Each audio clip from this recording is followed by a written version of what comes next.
work sessions that we're about to have. Welcome back to the Joint Standing Committee on Labor and Housing. Again, my name is Craig Hickman. I am the Senate Chair from Senate District 14, 11 towns in Southern Kennebec County, including my hometown of Winthrop. So today, I will ask everyone who is in the room now, these are work sessions, and we have changed the format for the time being to allow everyone from the public to be in the same room as the panelists. So unless or until your bill comes up, or you are asked to join us to give remarks, clarifying remarks, provide more information to the committee, I will ask that you turn off your mics and your videos. We do find that because we have a large number of people in the room, it can get a little breaky up a bit. So if you could do that, that would be great. We are going to have 14 work sessions today. That is our goal. We are going to begin with LD 182, then move to LD 1240. Then we're going to do the minimum wage bills that are 455, 543.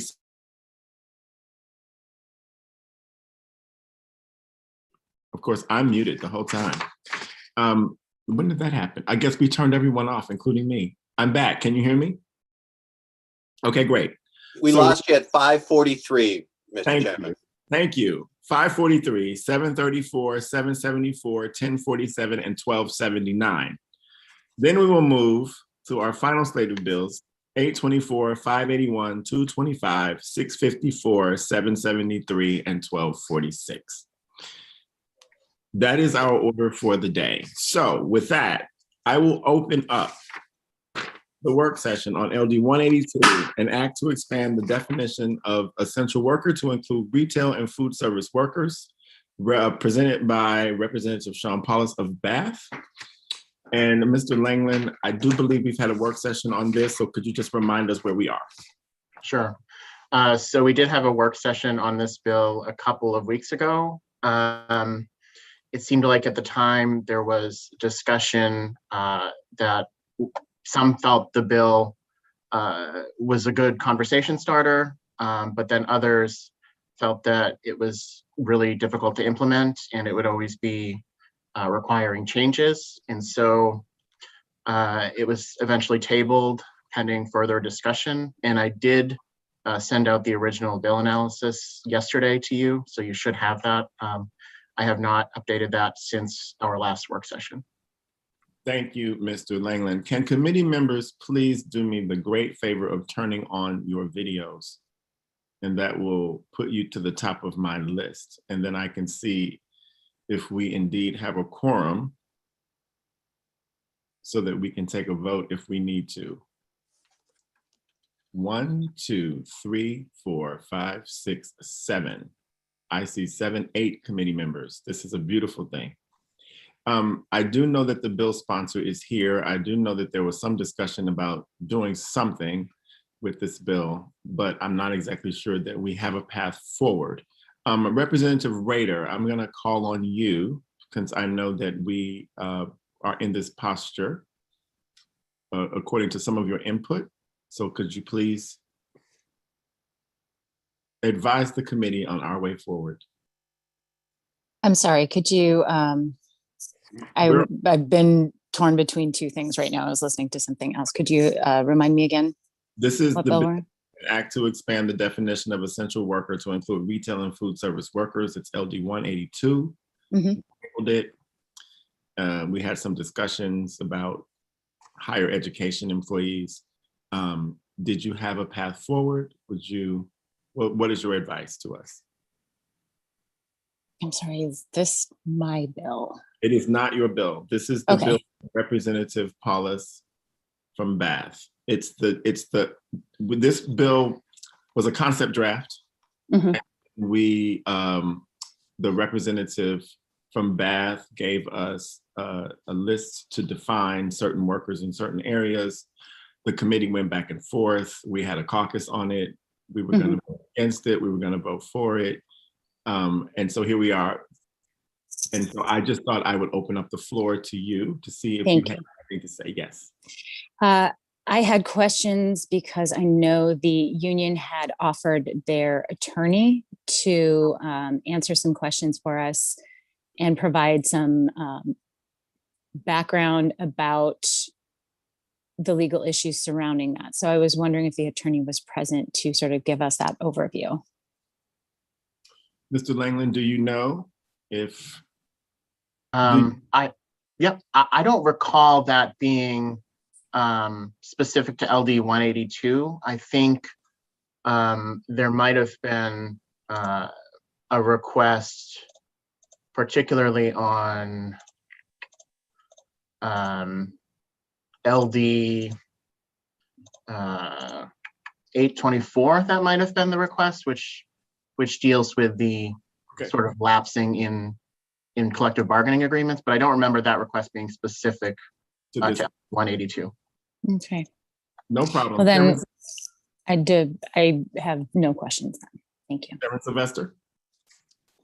Thank you, Mr. Chair. I was curious if we could call Representative Paulus and see if he's had any further thoughts since the last time we talked to him, because I know that there were several discussions, but I am unaware that any amendments have been brought forward or that there have been any concrete solutions brought forward. And so I wondered if he had any other thoughts at this time before we moved it. Yes, Representative Paulus, please let us introduce yourself. Thank you, Mr. Chairman and members of the committee. I'm Representative Sean Paulus of House District 52, which is all the city of Bath, and I am the sponsor of this.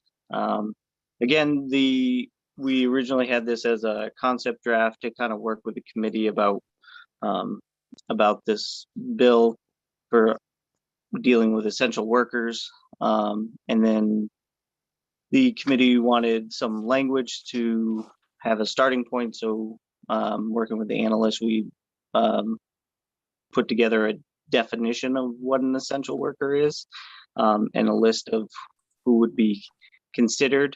I know last time there was some issues about flexibility in that definition. I don't have any specific amendments today, but I am flexible if this is too hard of a definition. It was just more of a place to start for the committee members. I know situations change and stuff, but I thought that we should have some kind of, we use the term essential workers quite a bit in a lot of different areas and stuff. And so I think and we have nothing definite in state statute in regards to that. So that's where this conversation kind of really started. And I just want to move ahead that I'm kind of flexible with how the committee kind of would like to work with that, with the language. Thank you, Representative. Are there any questions? Chairman Sylvester. Thank you. I appreciate that, Representative. I think there's been a lot of thinking about this and trying to figure out a better way than the way that you came up with, which was certainly one way to do that. At this time, I just don't see that we can move this definition forward. And in lieu of a better idea, I would move ought not to pass. It's been moved. Or I would be when we are ready to take motions. You just made a motion. It's been moved. Is it seconded? It's been moved by Representative Sylvester. It's been seconded by Representative Cuddy. Is there any discussion on the motion at this time from the committee?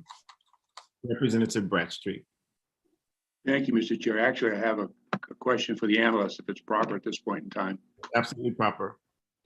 Okay, thank you. I'm looking at the amendment, which is the bill, and it delineates certain different types of occupations, and it also references Title 22 in a couple of sections and Title 12 in another section. And I'm wondering if some of those listed occupations or businesses are already included in Title 22 or Title 12 or Title 32 for that matter. And if by listing them separately, in addition to having them in those titles, if we should omit something, it would act as if we intentionally omitted something when in fact we may not have. I guess it's a convoluted way of asking that question. Thank you.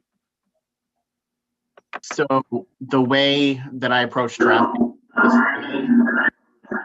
was the way, my understanding of the way that states have been defining essential employees is that they have been sort of looking at it taking a step back and looking at what is an essential business. And so what they've been doing is saying, well, this business is essential. And so therefore, every employee that works for this business is an essential employee. So what I did in drafting this amendment was sort of look to see what had been listed in the governor's executive order last year pursuant to essential businesses. And I cross-referenced that with what was already defined in law for clarity's sake. I did not check those sections to see how else the employees had been described, but like as you said in Title 22, it deals a lot with hospitals and such. So what I did was I checked to see if something was already defined that I could just cross-reference for clarity purposes. But that's sort of how I approached it. I hope that answers your question. Okay.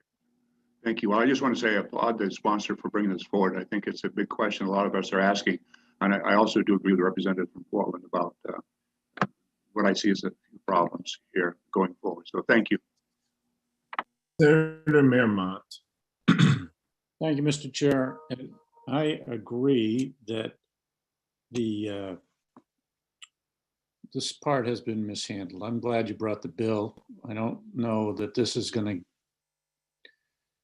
do it, but watching folks in grocery stores doing their job, grocery stores are essential. It's our food supply.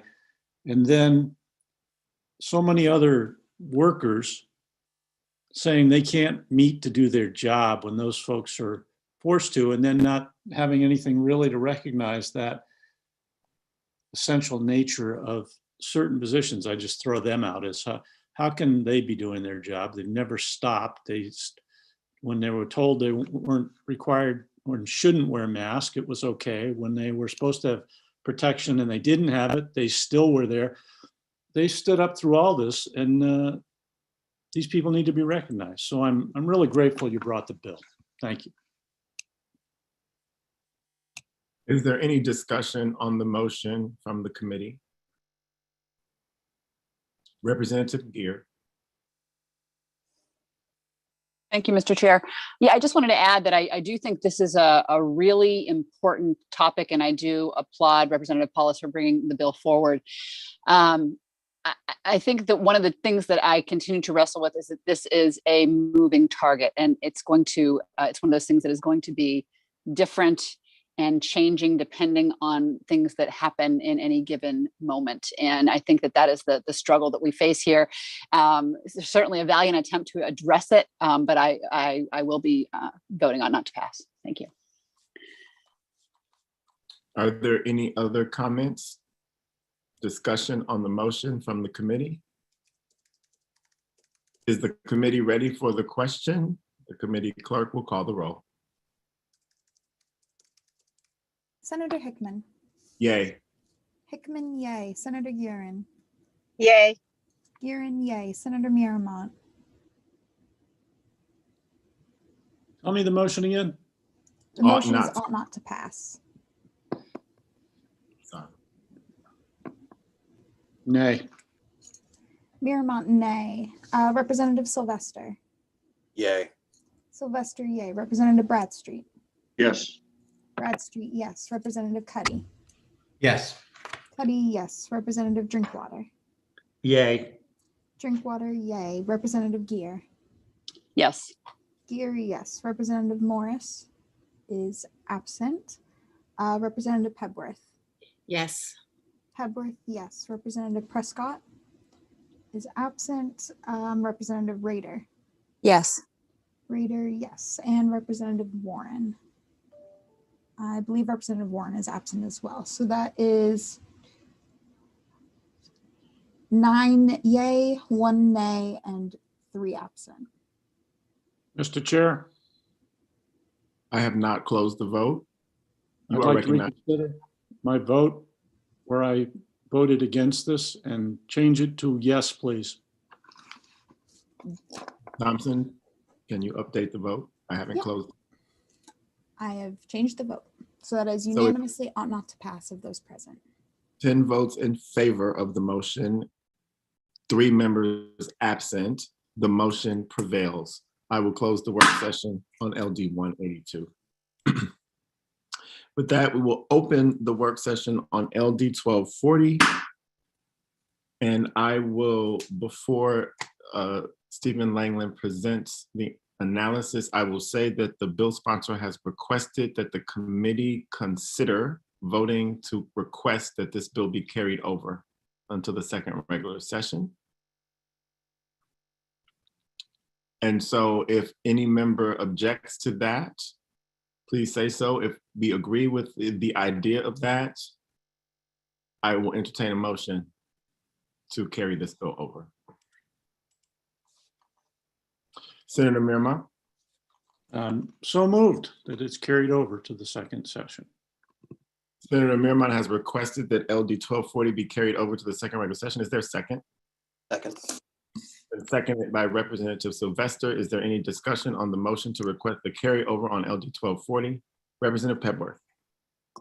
2 quick questions. 1, what are our limitations around carryovers? And 2, why was this requested to be carried over? So the first question, the answer is we can request up to 10% of our bills in total be carried over to the second regular session. I don't have that number in front of me. It's 12 or 17 total. I believe. I see that Mr. Langland is nodding his head. And what that also means is that the presiding officers can deny a request. And if that's the case, we have to dispense with the bill before we adjourn this session. The bill sponsor requested this to be carried over even as early as it was scheduled for a public hearing. And so it seems that she's working with stakeholders and she's working with the department on making sure that there are some other bills that address similar things at different levels of government that will take priority over this. And so that's why she is asking the committee to consider carrying this over. Great, thank you very much. Are there any other questions, discussion of the motion? Representative Bradstreet? Yes, if it's in order, just questioning, I wonder, I know we have some similar bills to do studies. Is it the plan to maybe carry those over or some way incorporate those into one bill? I'm just curious about carrying over it fairly early in our discussions, if we'll have room to carry more over if we've seen those that are maybe perhaps even more warranted to carry over. Representative Lester? Thank you, Mr. Chair. To answer Representative Bradstreet's question, I think the idea is to have a vehicle going forward for similar ideas so that we have something to work with, but we don't have, yeah. It's going to be a bill come as you go with our carry request. We are not going to carry over too many bills. We may not get to 12. It's my intent to vote out all of these bills that we can this session. Okay, that's the intent. But we will take special requests, especially from bill sponsors, about their bills. And this is one of those situations. So if there are no more discussion on the motion to request a carryover on LD 1240, Ms. Thompson, will you please call the roll? Senator Hickman. Yay. Hickman, yay. Senator Guerin. Nay. Guerin, nay. Senator Mirmont, sorry. Yay. Was that a yay? Yes. Okay, thank you. Mirmont, yes. Representative Sylvester. Yes. Sylvester, yes. Representative Bradstreet. Yes. Bradstreet, yes. Representative Cuddy. Yes. Cuddy, yes. Representative Drinkwater. Nay. Drinkwater, nay. Representative Gear. Yes. Gear, yes. Representative Morris is absent. Representative Pebworth. Yes. Pebworth, yes. Representative Prescott is absent. Representative Rader. Yes. Rader, yes. And Representative Warren. Yes. Warren, yes. So that is 9 yeas and 2 nays with 2 absent. 9 members voting in favor of the motion, 2 voting against the motion, and 2 members absent. The motion prevails. We will request that LD 1240 be carried over into the second regular session. And with that, I will close the work session on LD 1240. We will now move to our slate today of minimum wage bills in numerical order. Beginning with LD 455, we will go to 443, 734, 774, 1047, and 1279 in that order. With that, I will open up the work session on LD 455.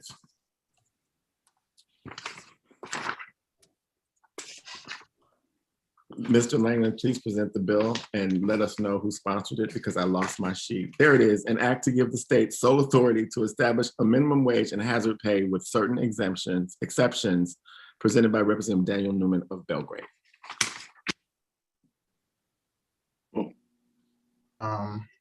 Okay. So what I did for the minimum wage bills was I did a combined analysis. I don't know if you want me to go through them all at once. Okay. I think you may as well go through them all at once. Okay. Thank you. Yep. So LD 455 prohibits a municipality from enacting an ordinance governing the minimum hourly wage paid by an employer or requiring adjustments to the minimum hourly wage for hazard pay. The bill provides an exception to the prohibition that allows a municipality to regulate the minimum hourly wage and hazard pay of municipal employees. The sponsor did indicate at the public hearing that he would be okay with amendment allowing this bill to be prospective, so not undoing any actions taken by municipalities thus far. LD 543 changes the annual cost of living increase in the minimum hourly wage from annual to triennial. So current law provides that the minimum hourly wage is adjusted for the cost of living annually on January 1st. LD 734 establishes a minimum hourly wage of $16 per hour for school support staff for school years beginning after June 30th, 2022. The bill requires the state on a one-time basis for the school year beginning after June 30th, 2022, to provide funds to school administrative units to make up the difference between what a school administrative unit currently pays school support staff and what the unit is required to pay under the minimum wage requirement. LD 774 prohibits a municipality or other political subdivision of the state from enacting an ordinance regulating the minimum wage that an employer must pay an employee. Representative Morris said at the public hearing that the bill would void any ordinance by any municipality that regulates minimum wage currently. The state rate would apply. LD 1047 provides a minimum hourly wage of $9.75 starting January 1st of 2022 for an employee who has not attained 20 years of age and is a student at a secondary or post-secondary school and an employee who has not attained 18 years of age. On January 1st, 2023, and each January 1st thereafter, the minimum hourly wage must be increased by the increase, if any, in the cost of living. LD 1279 increases the minimum hourly wage beginning January 1st, 2022, from its present $12 per hour to $13 per hour, and by an additional $1 per hour each year until the minimum wage on January 1st, 2025 is $16 per hour. Beginning January 1st, 2026, and every year after, the minimum wage increases by the increase, if any, in the cost of living. I provided a link to written testimony that was submitted in support or opposition to the public hearings. Just a little bit of legal background in terms of what the law says. So newly hired employees under 20 years of age, and this would be relevant for LD 1047, they can be hired at an hourly rate of $4.25 per hour for the first 90 consecutive calendar days of employment if employer does not displace employees to hire the above at this lower rate, and that's per federal law. But it's not currently allowed here in Maine because there's no exception to a higher minimum wage in statute, but this bill would sort of make that okay. So the minimum wage law is governed in Title 26, Subchapter 3. It's currently $12.15 per hour. It's indexed each year to inflation and fluctuates each January 1st. So generally the way minimum wage works in the states is the highest minimum wage carries. So if a state has no minimum wage specified in statute, or if it's below the federal minimum wage, then the federal minimum wage is followed, which is currently $7.25 per hour. If state statute specifies a higher minimum wage than that of the federal minimum wage, then the state minimum wage carries, which is the case in Maine. I also included, there was discussion about the ordinance bills that would regulate the minimum wage, discussion of home rule, which is found in Article 8, Part 2nd of the Maine Constitution. And the way the article reads is the legislature shall prescribe the procedure by which the municipality may so act. And I included a hyperlink to the statute that sort of enforces what the Constitution provides. There were some pay statistics that came up in testimony for LD 734. So the Maine Education Association provided statistics for starting wages that are below $16 per hour. And the Maine School Management Association provided information of the percentage of workers at or above $16 hourly. In terms of requests for additional information, there was a request for statistics on current student employment and how that's changed. I included a hyperlink to James Mayall of MESEP. He followed up yesterday with testimony. I also forwarded in an email Department of Labor statistics and a graph that was provided via email this morning. So you should have that in your emails. There was the request that the Department of Labor provide information on youth employment statistics, which is what I forwarded you in the email. There was also a request for data on indexing minimum wage increases annually or every 3 years or any other time, including other jurisdictions. There was a request for what percentage or number of school support staff are covered by collective bargaining agreements. We have not received preliminary fiscal notes for the majority of the bills, but we did receive one for LD 734, which is the one that affects hourly employees at schools. I did include also in my bill analysis, there was a lot of discussion about data at the public hearing. So I included what Representative Collings provided in his testimony, and also what Maine Policy Institute and AFL-CIO provided in their testimony. With that, I'm happy to try to answer any questions. Thank you, Mr. Langham, for your thorough overview of these 5 bills in front of us. We currently have 1 work session open. That being said, we can discuss or ask questions about any of the bills in the minimum wage package, and we will open and close each work session as we vote, unless there's an objection. Chairman Sylvester. Thank you, Mr. Chair. I just have a question for Mr. Langland. Have any of these had amendments so far, or are they all bills as written? I am not aware of any amendments. I have not worked with anybody on those amendments. As far as I know, they're as written. Thank you. Representative Bradstreet. Thank you, Mr. Chair. I have contacted the sponsor of LD 455, Representative Newman. I think he'd like to be here. I don't see him in the participants yet, but I think he will be getting here shortly. Okay. And I think we may have an amendment on LD 1047, a simple amendment. I may have one of those, an amendment for that particular bill. Thank you. Okay, thank you. And Representative Bradstreet, just because you brought up 1047, are you ready to present that amendment when we get to that work session? You said you may. I just want to know if you Yes, Mr. Chair, it's a very simple amendment. Just okay. changing the number. Okay. Thank you.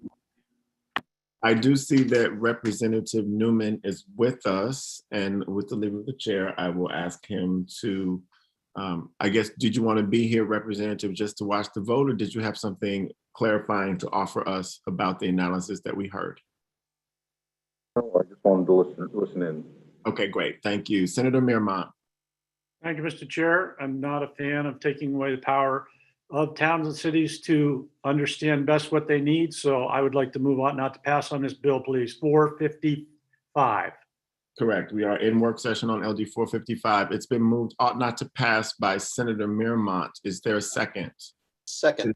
It's been seconded by Representative Pepworth, who's the first hand I saw. So moved by Senator Mirmont, seconded by Representative Pepworth, ought not to pass. Representative Bradstreet. Thank you, Mr. Chair. I will be voting against this particular motion and motions on the similar bill that we have coming later. And I do believe that the problem this causes for small businesses who operate in multiple municipalities is a lot more than what we can understand looking at it on the surface.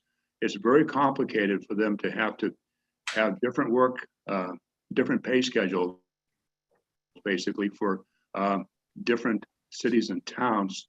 And even, it can even happen in the middle of the day. An employee is working in one municipality in the morning and another one in the afternoon, and they have different minimum wages. And a lot of the pay that they do receive, even though it may not be minimum wage, is based on the minimum wage. So I think this is problematic for a lot of small businesses. We do all say that we want to encourage businesses. We want to be friendly to businesses, especially the small businesses who have a tougher time dealing with this than maybe larger businesses do. So this would be a way for us to show it by approving this bill. And I understand the motion is not to pass. We'll see how that goes, and then I'll have a minority report ready if we need to. Thank you, Representative. Chairman Sylvester. Thank you, Mr. Chair. And normally I keep these comments for the floor, but I did want to reach out to Representative Newman to thank him for being open to an amendment to keep past bills. I appreciate your thinking on that and your willingness to work.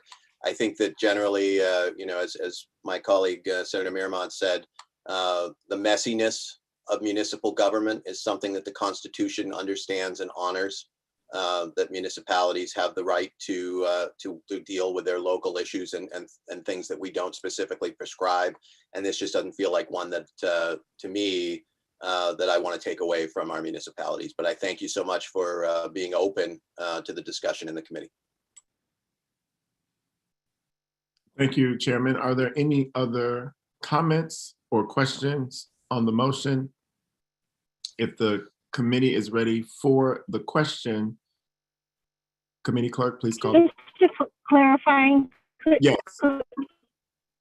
Senator Guerin. Could you just repeat the bill number so I'm certain on what one we're voting? Yes, we are. Could you repeat the bill number so I'm certain on what I'm voting on? Yes, this is LD 455, presented by Representative Newman of Belgrade. 455. The motion is ought not to pass. Are you clear? Senator? Yes, thank you. You're welcome. Yes, thank you. The committee is ready for the question. Ms. Thompson, please call the roll. Senator Hickman. Yay. Hickman, yay. Senator Guerin. Nay. Guerin, nay. Senator Miramont. Yay, yes. Miramont, yes. Representative Sylvester. Yes. Sylvester, yes. Representative Bradstreet. No. Bradstreet, no. Representative Cuddy. Yes. Cuddy, yes. Representative Drinkwater. Nay. Drinkwater, nay. Representative Gear. Yes. Gear, yes. Representative Morris is absent. Representative Pebworth. Yes. Pebworth, yes. Representative Prescott is also absent. Representative Rader. Yes. Rader, yes. And Representative Warren. Yes. Warren, yes. That is 8 voting ought not to pass, 3 voting against the motion. Is the minority ought to pass? Yes. Thank you. 8 And 2 members, absent. 8 members voting in favor, 3 voting against with 2 absent. The motion ought not to pass prevails. I will close the work session on LD 455. We have our minority report. With that, I will open up the work session on LD 543. And that is an act to provide that the minimum wage increases by the cost of living every 3 years, presented by our own Representative Bradstreet of Vassalboro.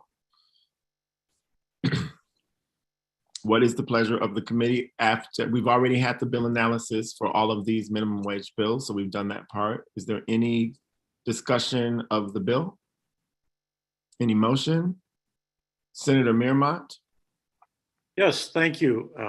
I was part of the 7 people who put in minimum wage bills, and then they were all killed and it went to referendum. I love the referendum. I support the referendum. And unfortunately, this works against it, so I'm moving ought not to pass, please. It's been moved ought not to pass by Senator Miramon. Is there a second? Seconded by Representative Sylvester. Is there any discussion on the motion? Representative Bradstreet. Yes, thank you, Mr. Chair. Yeah, this is the bill that I proposed. In my mind, in my opinion, this does respect the will of the voters to adjust the minimum wage periodically. However, I do believe, and I think a lot of the people who are affected by it, mainly the people who have to pay it, find that they have to adjust their wages very often. Once a year is quite a bit to do that. By doing it triennially, this respects the right of the voters, the will of the voters, and yet also makes it much more reasonable and workable for those people who have to pay the minimum wage. And that's why I proposed the bill. I understand that there's probably a lot of feeling against it, so I will, if I have to, I'll have a minority report ought to pass. Thank you. Thank you, Representative. Is there any other discussion on the motion? Chairman Sylvester. Thank you. I want to thank Representative Bradstreet for for his discussion of his bill and I think the thought that went behind it.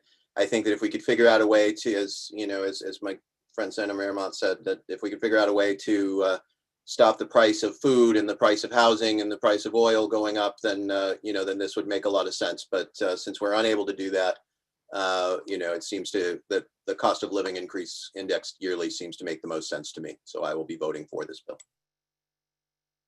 Any other discussion from the committee? Is the committee ready for the question? Committee clerk will call the roll.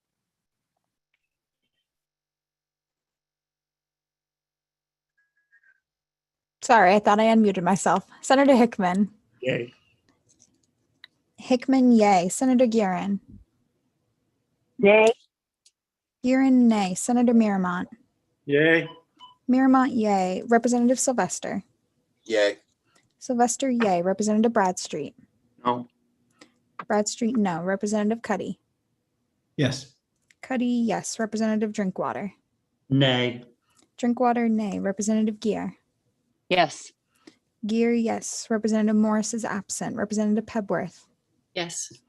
Pebworth, yes. Representative Prescott is absent. Representative Rader. Yes. Rader, yes. And Representative Warren. Yes. Warren, yes. That is 8 yes with 3 noes and 2 absent. And the minority report?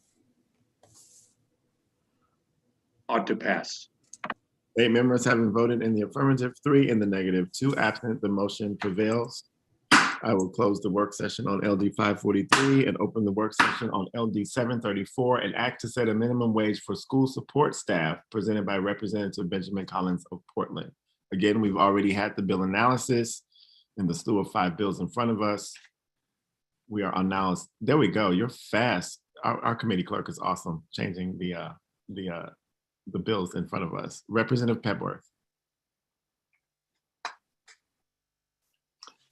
Thank you, Mr. Chair. I'm trying to pull up the analysis again. I have 2 questions for Mr. Langland. One is, I think my understanding of these employees have a starting salary that's less than 16 is one block of stats. Directly below that is this percentage of workers are currently earning more than $16 an hour. Am I reading that correctly? And this is the bill for which we have a fiscal note. Can you explain, I believe, and if so, can you explain how that is the fiscal note for this bill, please? Sure. So the fiscal note is an $80,000 projection from the general fund for fiscal years 2021 and 2022. So the Department of Education has to take a one-time appropriation of $80,000 to update its data collection system to allow for school units to report that data.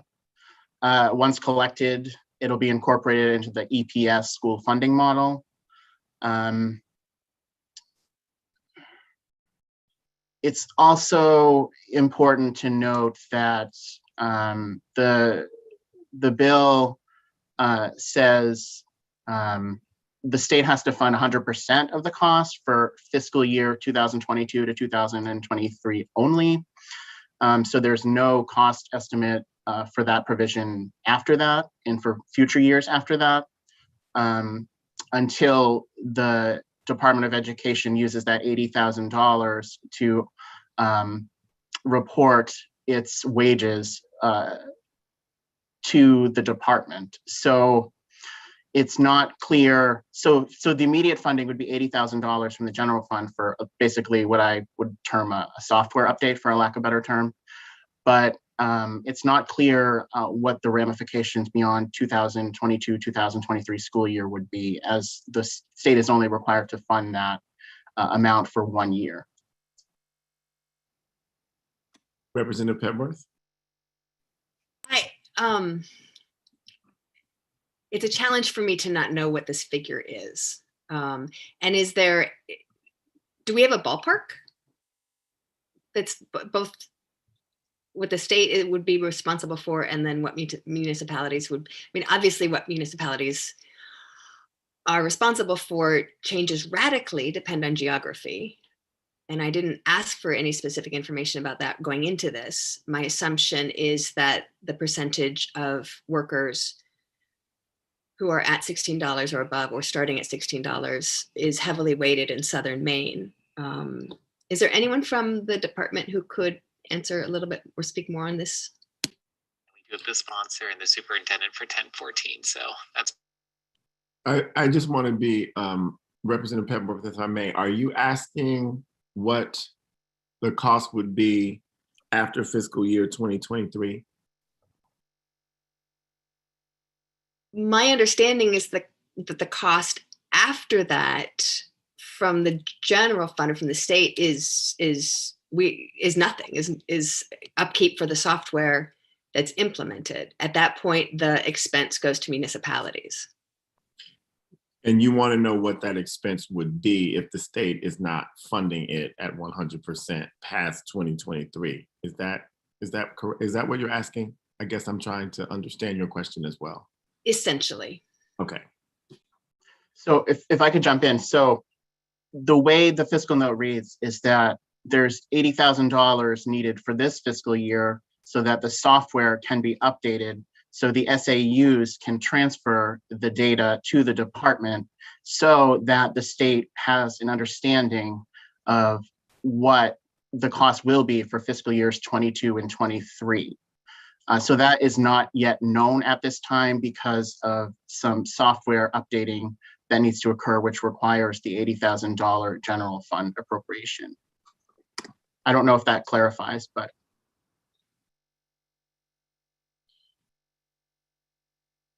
Is there, let me see, I may have a question here. I guess what I'm trying to understand, and if there is someone from the department here who can answer this question, why is there a necessary upgrade? I don't see anything in the text of the law that requires reporting, although there might be something in the other parts of the law that I can't see. So can either you, Mr. Langland, or someone in the Department of Education explain the need for a software upgrade? I don't know that anybody from the Department of Education is here. And I can't speak to the necessity for the software upgrade, but so what the bill requires is that that information has to be sent to the department. And so in order to do that, the department, because the department is going to be funding 100% of the cost for up until 2023 fiscal year.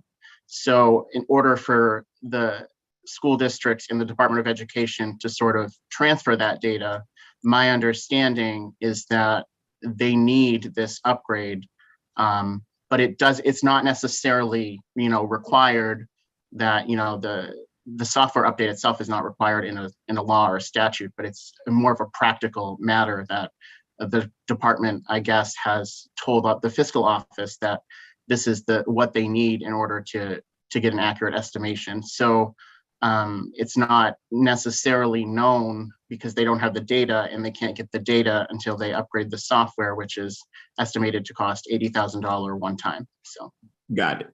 I appreciate that. Chairman Sylvester.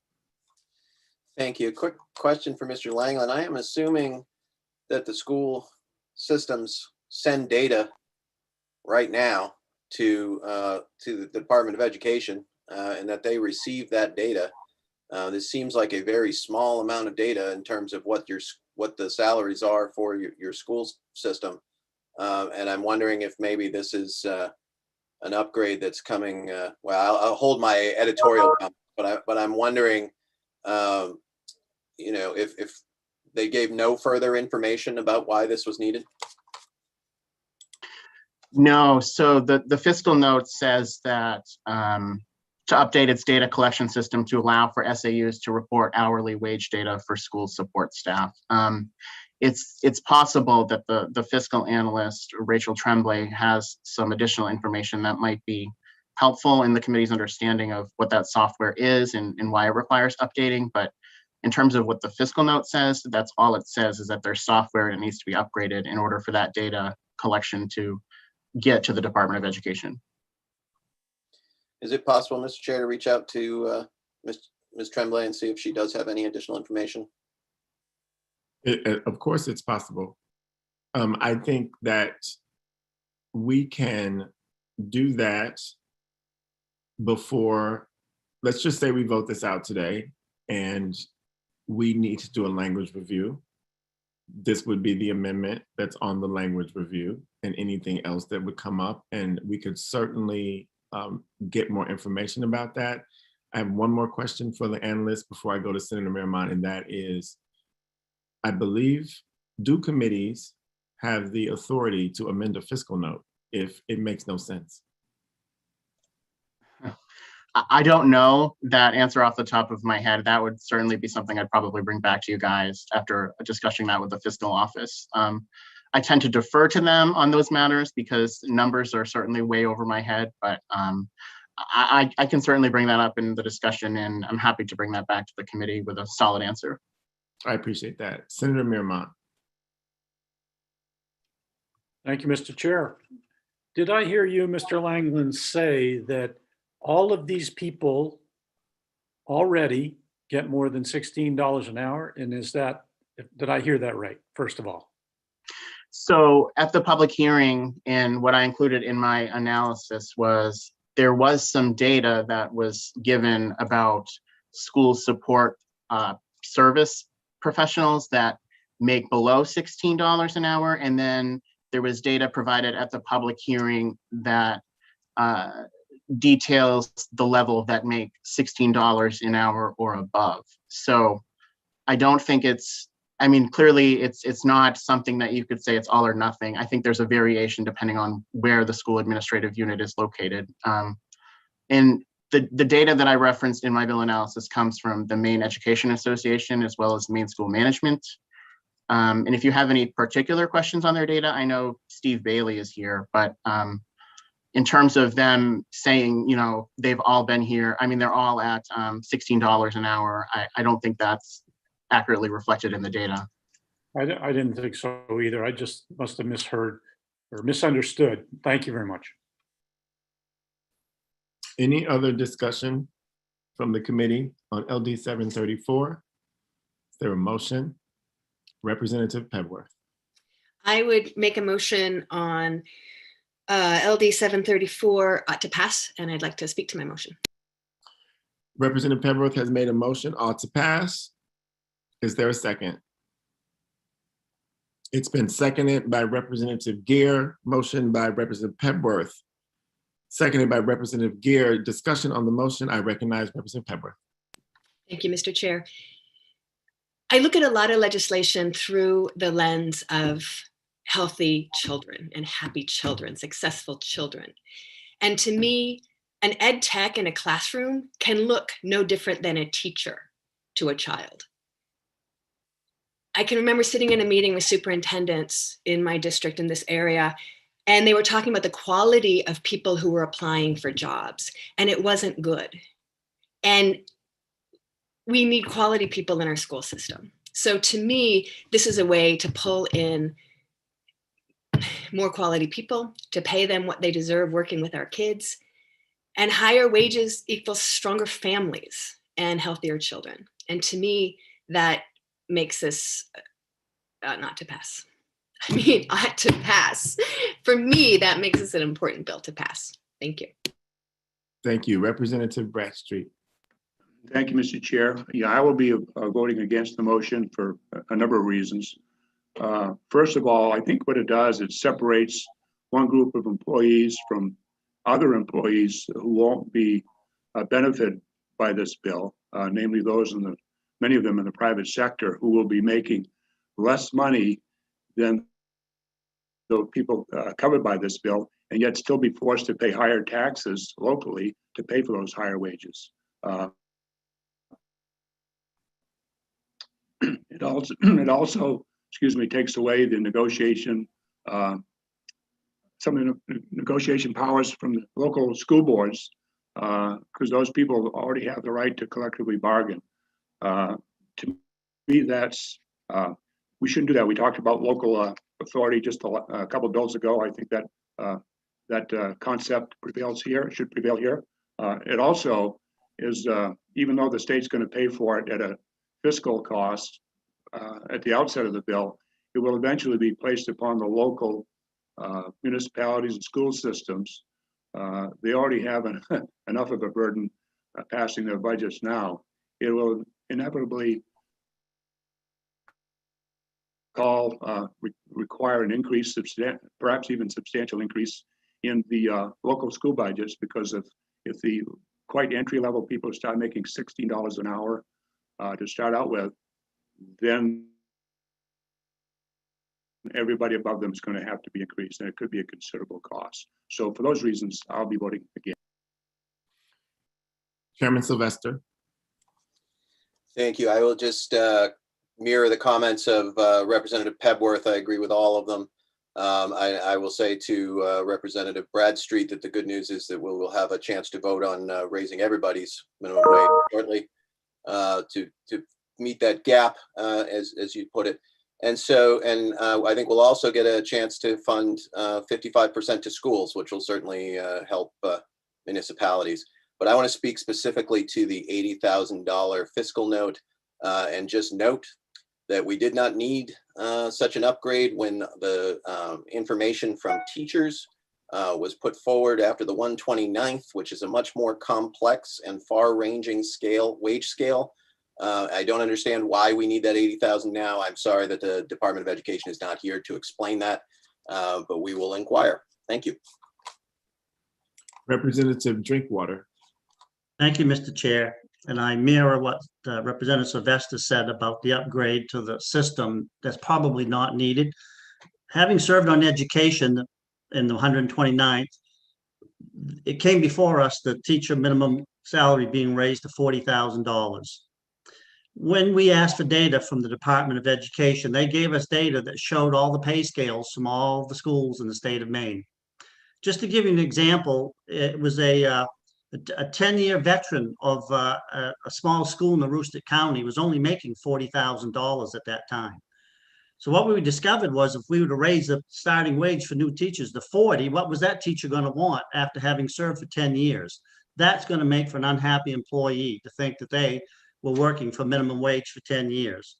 So I see the same effect with this bill, is that it's going to upset all the pay scales for those collective bargaining agreements, which are negotiated at the local level.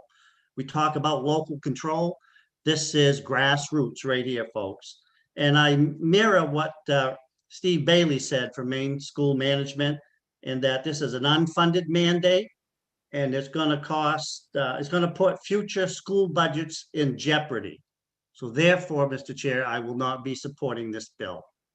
Thank you. Thank you. Any other discussion on the motion? The motion is ought to pass. And I just want to say, I will defer. Representative Cuddy. Thank you, Mr. Chair. I feel like it's appropriate that I explain my vote on this because I'm going to be opposing the motion. and it is not, I think, what a number of people would expect of me. So I want to explain it as opposed to just casting my vote and walking away from it.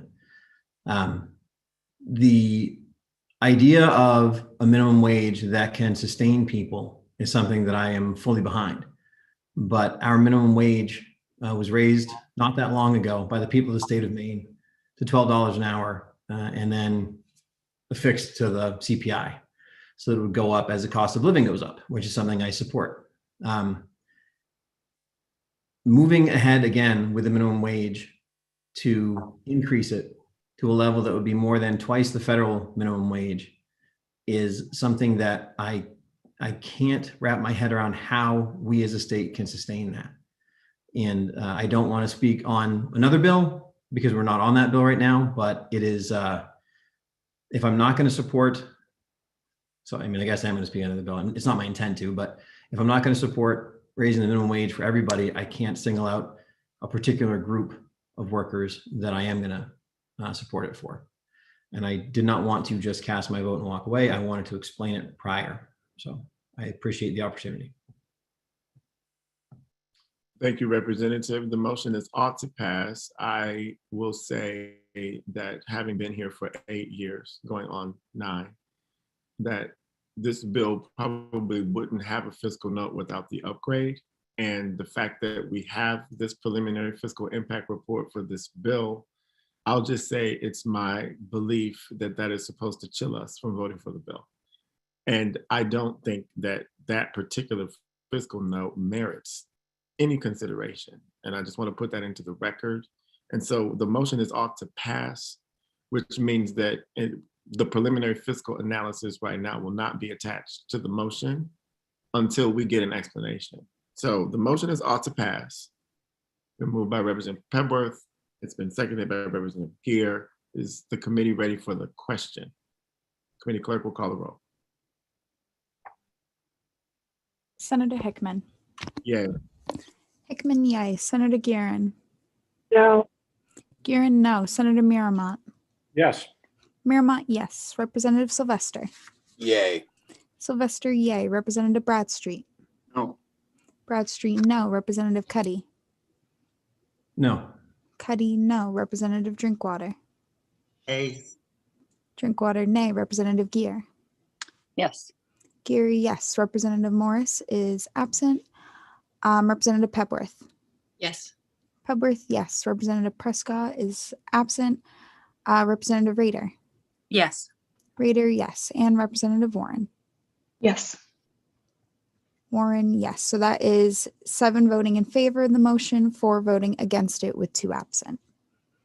7 in favor, 4 opposed with 2 absent. The motion prevailed. Minority report ought not to pass. Yes. Ought not to pass. Thank you. I will close the work session on LD 734. I will open the work session on LD 774, an act to promote minimum wage consistency, presented by Representative Joshua Morris of Turner. Mr. Chair. Yes, Representative Representative Morris is in another, has a bill before another committee right now. He hasn't specifically asked that you delay his bill, but he would appreciate it, if at all possible. Understanding that he may be tied up the rest of the day. And if it's the chair's will to proceed, then that's fine.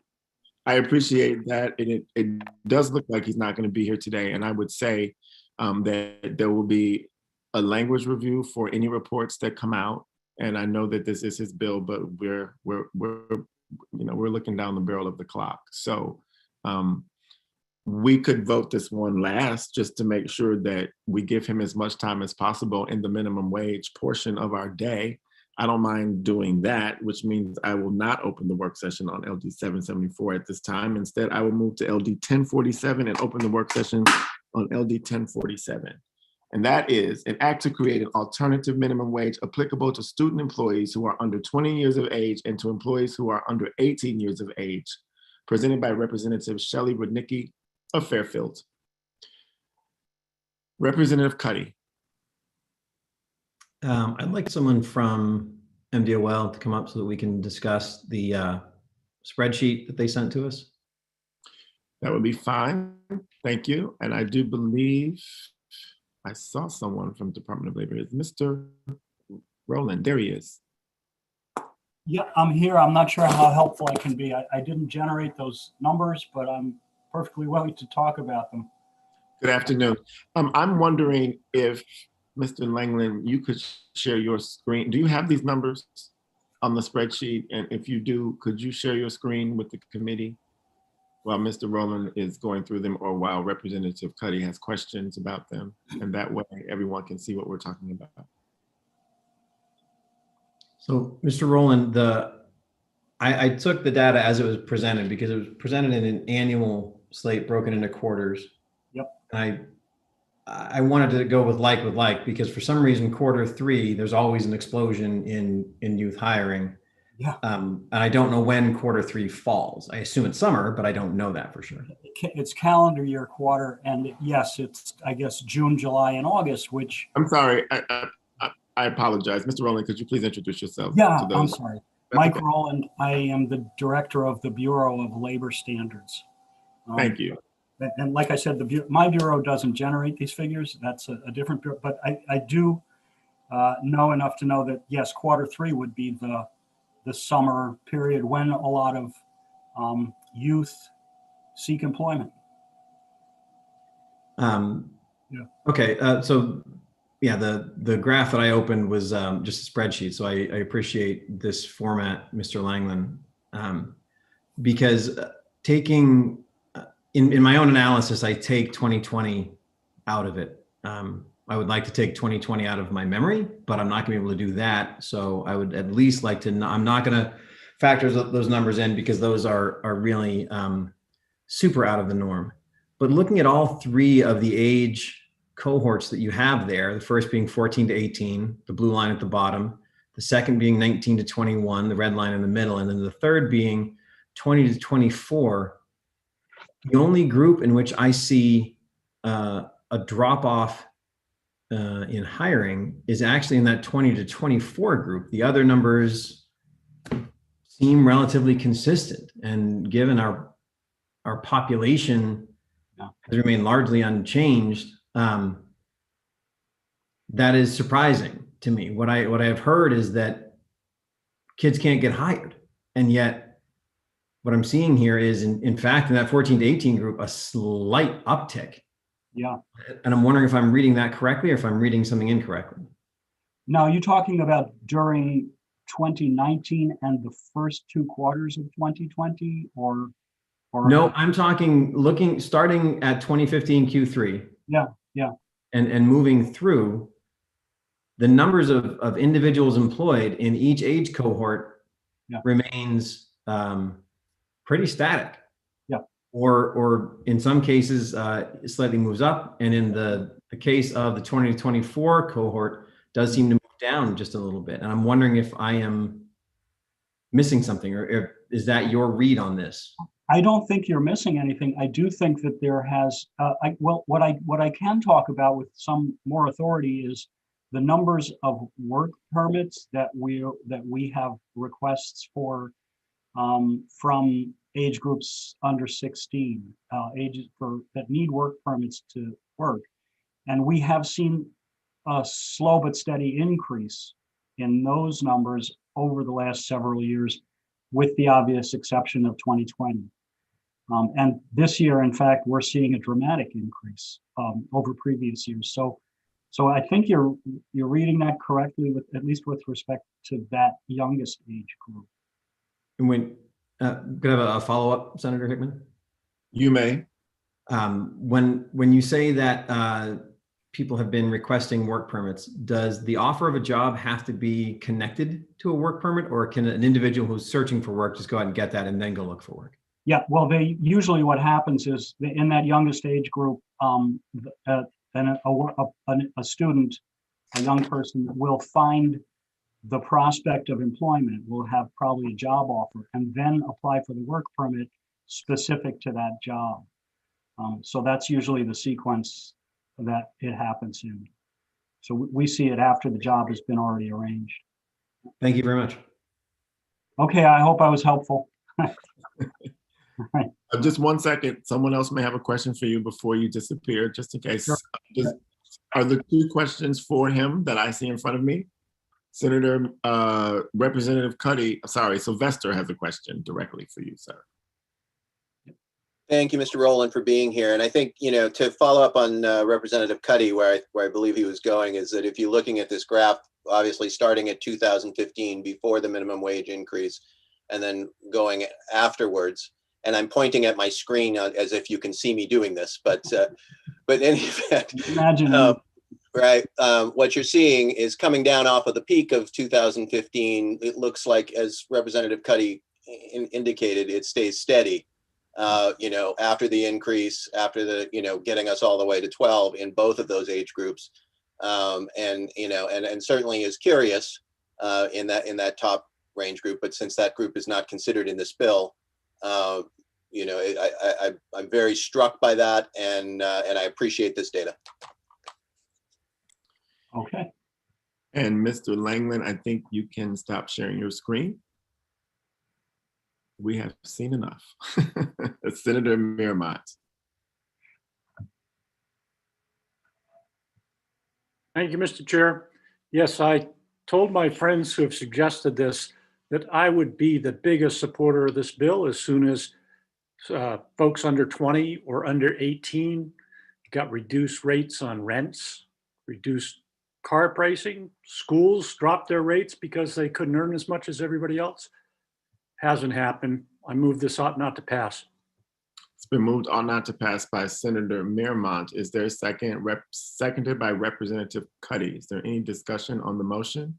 Ought not to pass on LB 1047. Representative Bradstreet.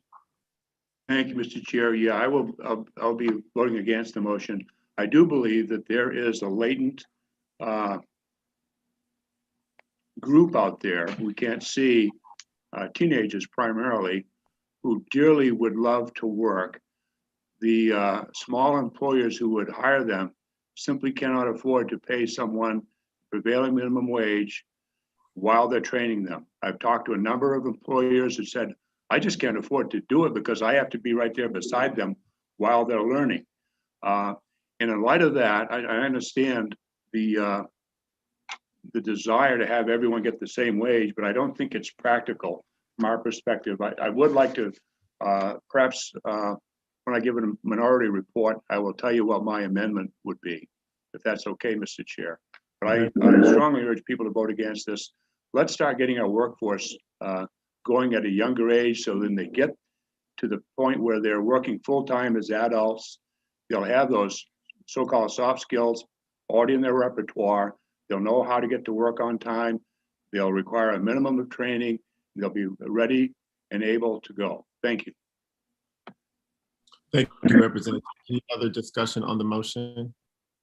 I just want to say that, yes, I'm a farmer, which means that I don't have to pay minimum wage in Maine. I do. One of the things that I would like to sort of disabuse is this notion that young people need to be trained as soon as they start a job. We have experienced people who are 17 years old, 18 years old. They know what they're doing already because they're already in the workforce. I got my first job at 16 and was made a manager, the youngest one in the region. I'm proud of that, back in Milwaukee, Wisconsin, working for a fast food chain. And so I don't believe in a training wage unless, well, there might be some wages that might not need to be up to minimum depending upon the skill level of people, but that's not what's happening with young people. So I'm going to support the motion. And if there is no further discussion, the committee clerk will call the roll. Senator Hickman. Yay. Hickman, yay. Senator Guerin. Nay.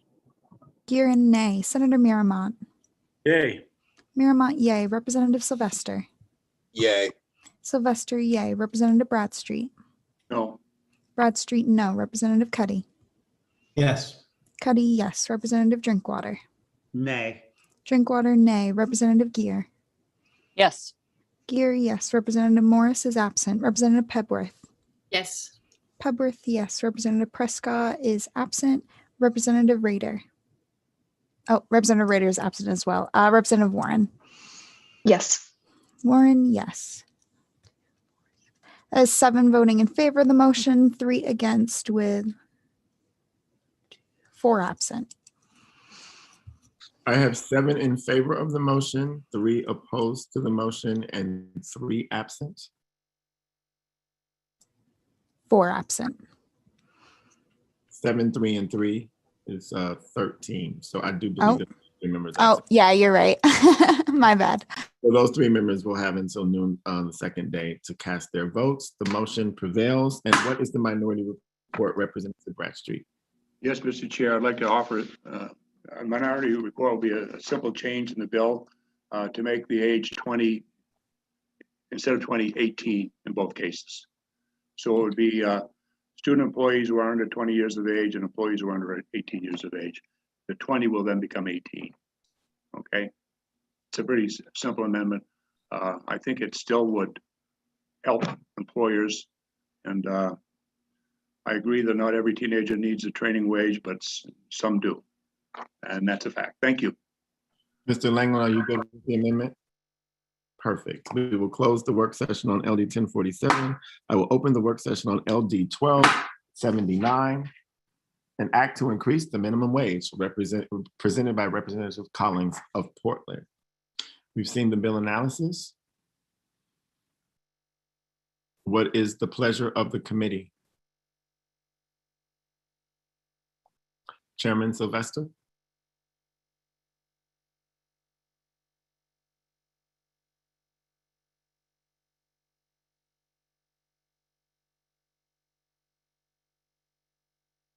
Chairman Sylvester, did you have your hand up?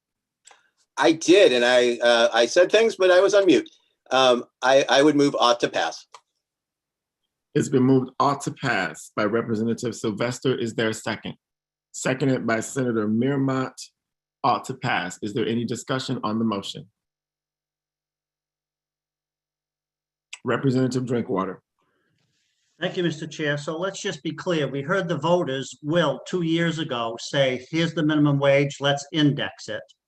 And we have said in our previous testimonies that we respect the will of the voters.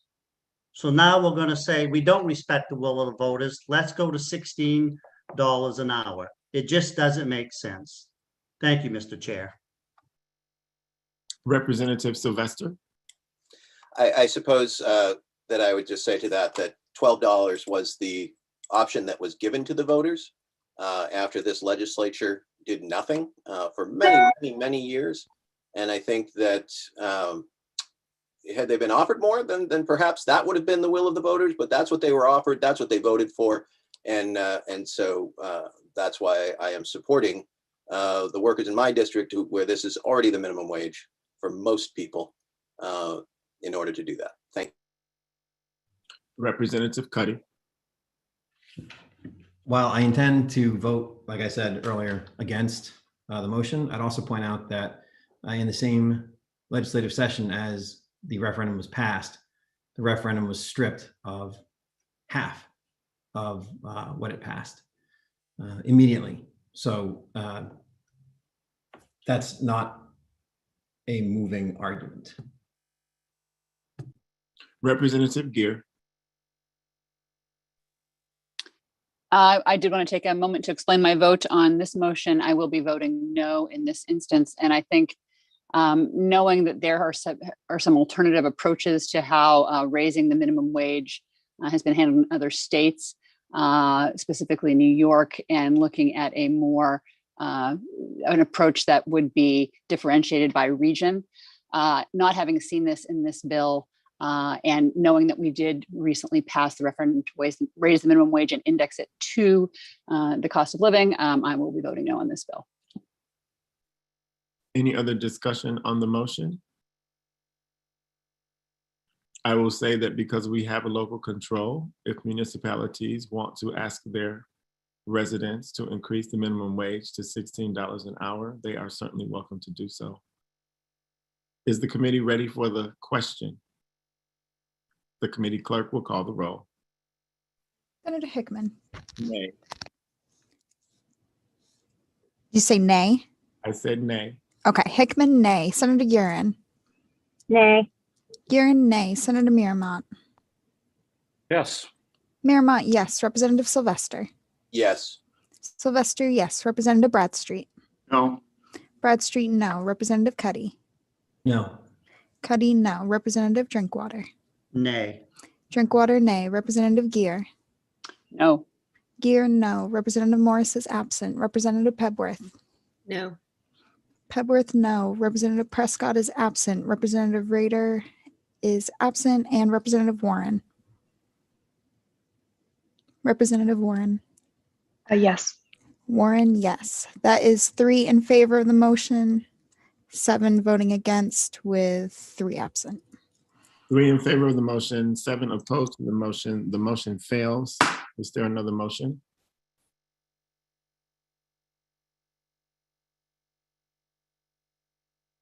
The chair would entertain another motion. Representative Cuddy, I'll make a motion about not to pass. it's been moved, ought not to pass. Is there a second?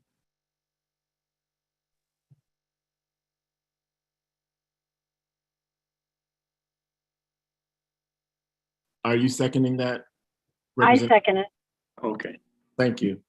It's been moved, ought not to pass by Representative Cuddy, seconded by Senator Guerin. Is the committee ready for the question? Committee clerk will call the roll. Senator Hickman. Yay. Hickman, yay. Senator Guerin. Yay. Guerin, yay. Senator Miramont. No. Miramont, no. Representative Sylvester. Nay. Sylvester, nay. Representative Bradstreet.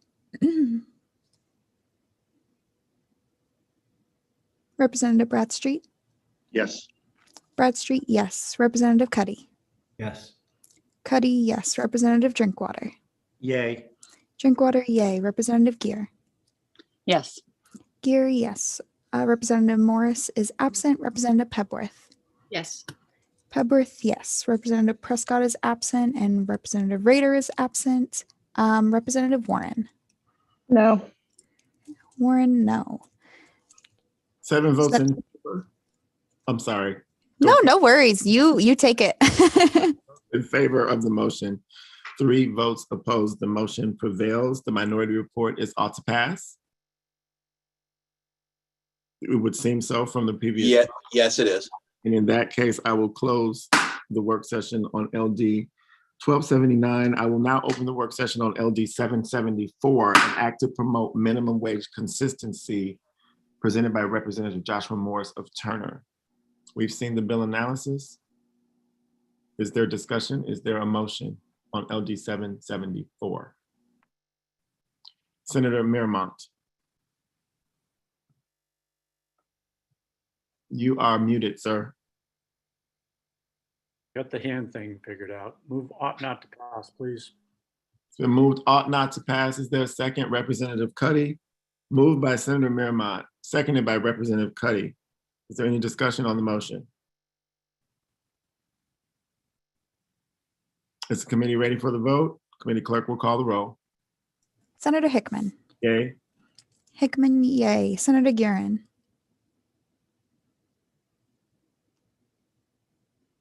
Nay. Guerin, nay. Senator Miramont. I am a yay, and I'm sorry. The vote is open, sir. Check on, before you close, Mr. Chair, just wondered, did you see Senator Guerin? Yes, I did. Thank you very much. That's I all. saw her, yes. Mhm. Okay, so Senator Miramont, yay. Yes. Representative Sylvester. Yay. Sylvester, yay. Representative Bradstreet. No. Bradstreet, no. Representative Cuddy. Yes. Cuddy, yes. Representative Drinkwater. Nay. Drinkwater, nay. Representative Gear. Yes. Gear, yes. Representative Morris is absent. Representative Pebworth. Yes. Pebworth, yes. Representative Prescott is absent. Representative Rader is absent. Representative Warren. Yes. Warren, yes. 7-3 with 3 absent. 7 voting in favor, 3 opposed, with 3 absent. The motion prevails. I will close the work session on LD 774. Minority report ought to pass. Minority report is ought to pass. Thank you. It is 1:36. Please raise your hand if you'd like to take a break before we move on to the next slate of bills. We will take a 10-minute break. It is 1:36. We will stretch. We will be back at 1:46. Thank you all.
It is 1:47 p.m. Welcome back to the Joint Standing Committee on Labor and Housing. We are cruising through our agenda for today. We have 6 more work sessions to get through, beginning with LD 824, going to LD 581, LD 225, and if and only if the bill sponsor has returned, LD 654, LD 773, and then LD 1246. So I see a quorum, and that means I will open the work session on LD 824, an act to extend the protections provided to state employees upon the expiration of labor contracts to other public sector employees, presented by Senator Ned Claxton of Androscoggin. Mr. Langland, please present the bill analysis. So LD 824 provides the same protections to municipal, judicial, and public higher education employees that are provided to state employees via Public Law 2019, Chapter 393, upon the expiration of labor contracts by requiring that during an interim between the expiration of a public employee collective bargaining agreement and before the effective date of any subsequent collective bargaining agreement, those employees covered by the expired collective bargaining agreement remain eligible for and must receive merit or step increases in accordance with the terms and conditions set forth in the expired collective bargaining agreement. I would note this bill as written is the exact same text as the amendment that was passed by this committee in the 129th legislature, LD 2019. It was voted ought to pass as amended and minority ought not to pass. In my testimony, I included a link to where you can peruse the written testimony at your leisure. I did want to point out the Maine Community College System testified that it cannot afford the bill without significant funding, which they estimated to be about $2 million per year. And there was some discussion about the relevant case law pertaining to this bill. So there was a case, the Board of Trustees of the University of Maine System versus the Associated Colt Staff of the University of Maine System and Maine Labor Relations Board, which held that the duty to maintain the status quo doesn't include the obligation to continue to pay step increases if there's no express language to do so in the expired agreement. So prior to this ruling, the Maine Labor Relations Board had ruled that step increases must be continued as part of the dynamic status quo. And this is similar in information that John Kaczynski of MEA forwarded to me and I forwarded to you. He goes a little bit more in depth about the cases. And I think he's on the call. If you have specific questions, he and I can try to answer those. We have not yet received a preliminary fiscal note. Thank you. Are there any questions from the committee for Mr. Langland? Any discussion? Chairman Sylvester. I'm sorry, I was a little slow on my button there. Mr. Langland, what was the community college's argument? Did they argue that they were planning to not give merit increases in their next? I looked, I couldn't suss it out. What it was that they felt they needed that $2 million for. So in the case, there is in the statute in Title 26 in the collective bargaining agreement statute, there is a provision that requires the duty to negotiate in good faith. And it provides that except by such obligation to negotiate, neither party shall be compelled to agree to a proposal or be required to make a concession. And so the court ruled that sort of by tying the hands of the University of Maine system, it sort of forced them to make a concession. In terms of what the University of Maine system argued, I know John Kaczynski had submitted some stuff about this case decision, and I would preface all of this by saying that I'm not an attorney, but I can read. So, but the community college didn't say specifically why they needed $2 million. How they came up with that.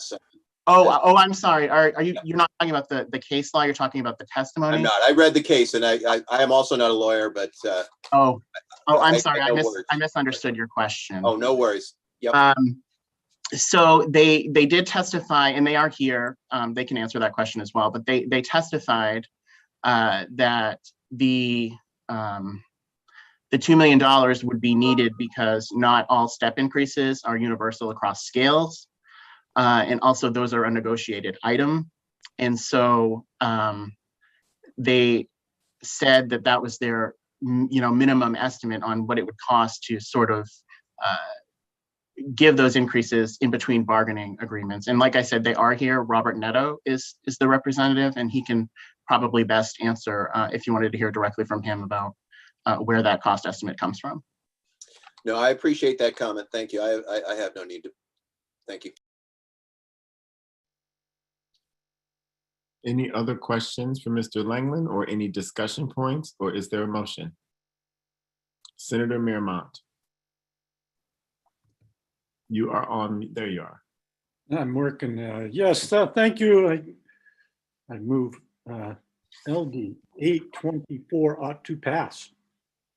LD 824 has been moved ought to pass by Senator Miramont. Is there a second? Seconded by Representative Cuddy. Is there any discussion on the motion? Representative Bradstreet.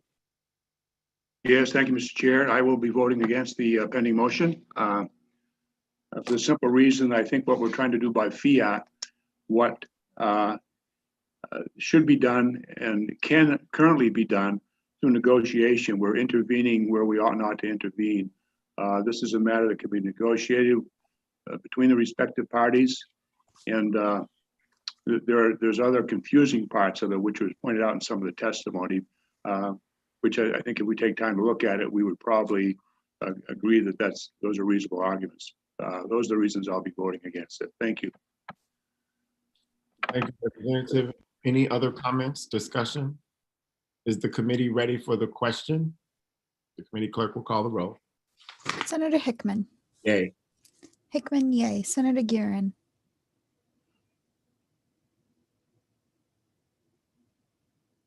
Nay. Guerin, nay. Senator Miramont. Yay. Miramont, yay. Representative Sylvester. Representative Sylvester. Yay. Sylvester, yay. Representative Bradstreet. No.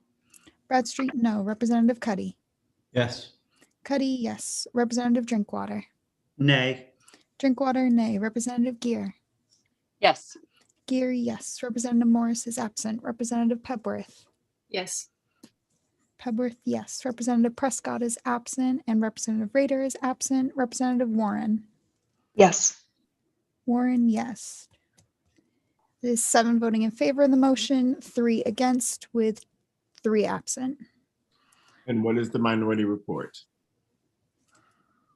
Not to pass. 7-3-3, the motion prevails. I will close the work session on LD 824. I will open the work session on LD 581, resolve to expedite processing of applications for certification under the Federal Work Opportunity Tax Credit presented by Representative Rachel Talbot Ross of Portland. We have previously taken a vote on this, and Mr. Langland will tell us why we need to reconsider the vote we took. Mm-hmm.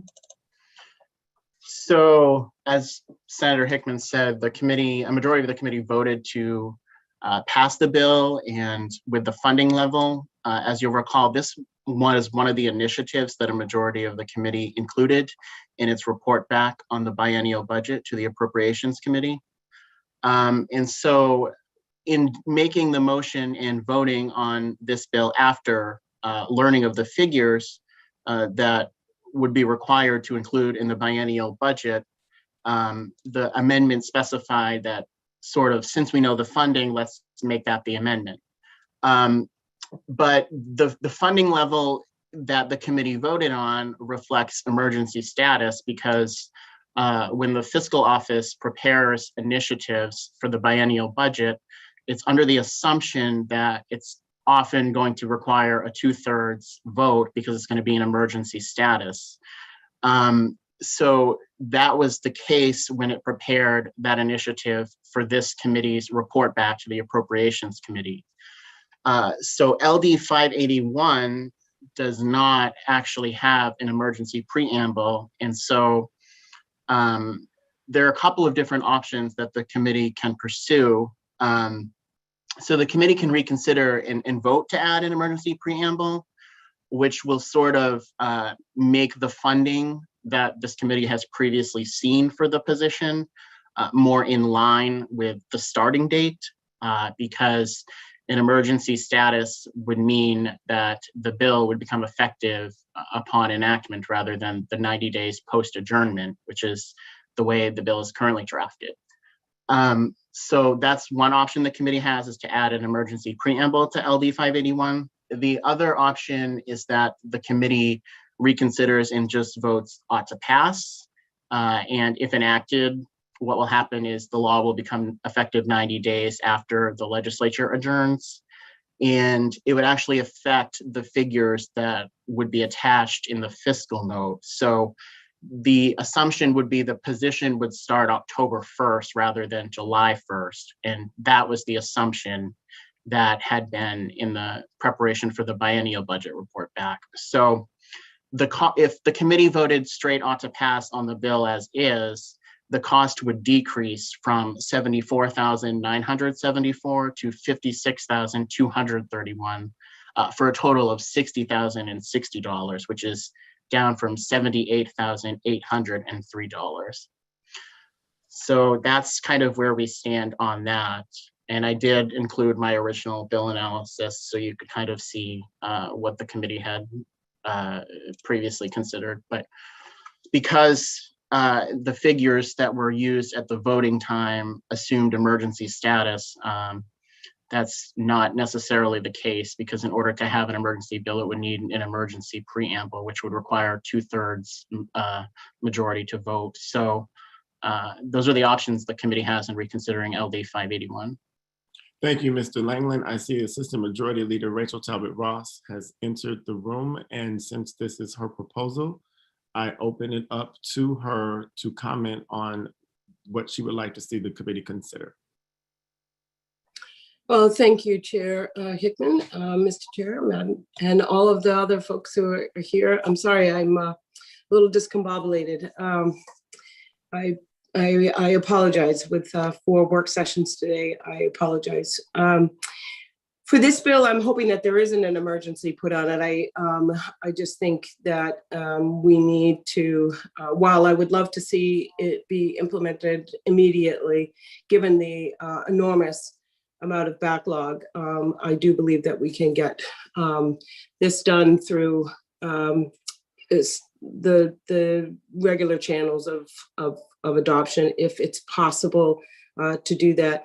You know, the one piece that I'd like to say, particularly on a day like today, after the nation just went through the verdict, landmark verdict last night, is to just really emphasize that this is a bill that will benefit all Mainers.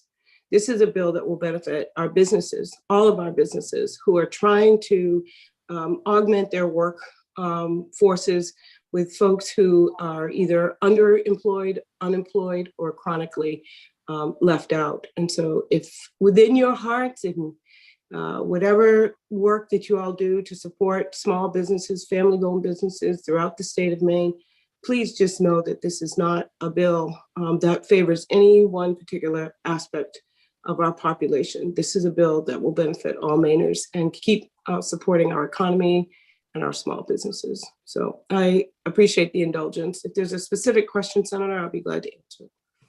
Thank you, Representative. Chairman Sylvester, do you have a question for the good representative?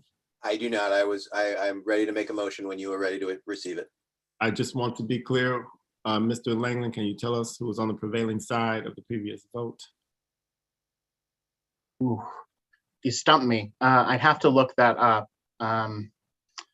Well, I think that the members in the committee probably know who they were. Please raise your hand if you were on the prevailing side of the motion. Great. So with someone on the prevailing side, Chairman Sylvester. Having voted on the prevailing side, I would move that we reconsider. There's a motion to reconsider our actions. It's seconded by Representative Cuddy, moved by Representative Sylvester, seconded by Representative Cuddy. Is the committee ready for the question on reconsideration? Committee clerk will call the roll. Senator Hickman. Yay. Hickman, yay. Senator Guerin. Yes. I'm sorry, Senator, I need to see you. Thank you. Senator Guerin, yes. Senator Miramont. Hold on, skip me for a minute, please. Sure. Representative Sylvester. Yes.